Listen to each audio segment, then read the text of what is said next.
Oke, siapa yang tidak mau mempunyai sosok istri yang cantik?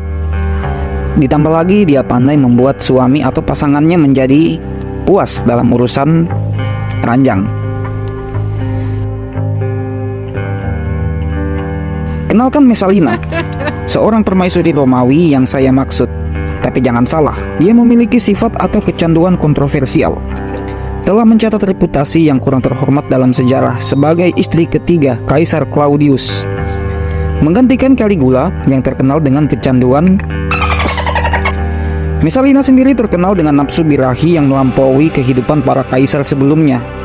Kisahnya tentang kunjungan ke rumah bordil dan aktivitasnya di istana kekaisaran memang sangat terkenal. Jadi ceritanya si Messalina ini kerjaannya, dikutip dari Walk Inside Rome, Valeria Messalina lahir dalam lingkaran aristokrat. Dia memiliki ikatan yang kuat dengan keluarga kekaisaran.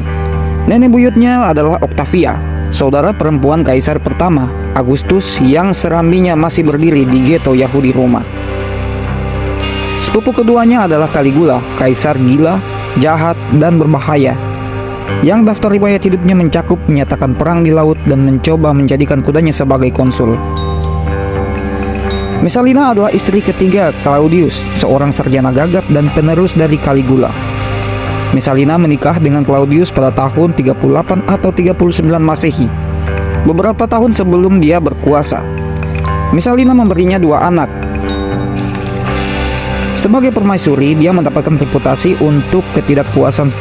Bahkan kabarnya, dia pernah ke rumah bordil, berkompetisi dalam bentuk olimpiade dengan pekerja terkemuka di Roma. Pada tahun 48 Masehi, Claudius yang sudah semakin menua dan menderita penyakit mati rasa membuat Messalina merasa tersiksa karena tidak bisa memberikan kebutuhannya di dalam istana. Akhirnya gairah yang bergejolak hebat, Messalina pun berselingkuh dengan senator senior bernama Silius yang masih bugar untuk bercocok tanam. Dan Silius ini sangat tertarik dengan wanita dan tahta kekuasaan kerajaan. Bagaikan mendapat durian runtuh di tahun itu, Silius mengobrak-abrik apem Messalina dan mendapatkan tahta kerajaan di saat Claudius berobat cukup lama di luar kota kerajaan.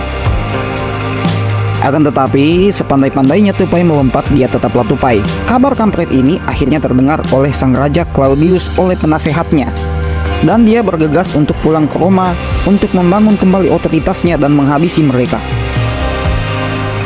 Sesampainya di Roma, Silius dan rekan konspiratornya ditangkap dan diadili. Setelah itu dieksekusi. Messalina ditahan tanpa busana dan menolak bertemu dengan kaisar saking malunya.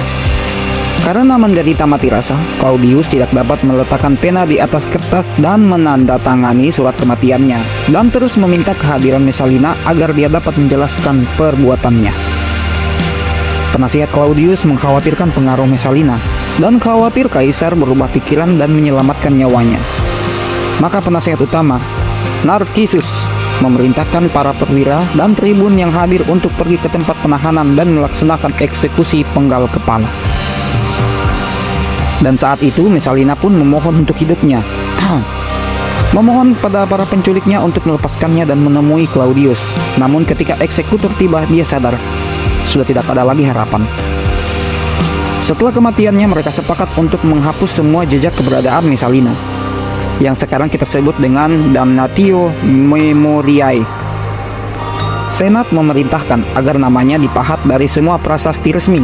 Koin yang dicetak di provinsi Yunani yang menyandang nama dan gambarnya dirusak, dan banyak dari potretnya dimutilasi, dirusak dengan palu dan pahat hingga kemiripannya menjadi tidak dapat dikenali. Tetapi kaisar tua ini memang burungnya juga baperan. Setelah dieksekusi Messalina, belum hitungan jam Claudius memberitahu pengawal Praetorian bahwa dia berpikir untuk menikah lagi. Karena sebelum eksekusi, Claudius bertemu dengan kemenakan perempuannya yang sudah tumbuh menjadi gadis dewasa, muda dan cantik. Claudius pun menikahinya. Kali ini kemenakannya bernama Agrippina yang muda, saudara perempuan dari Kaisar Caligula sebelumnya.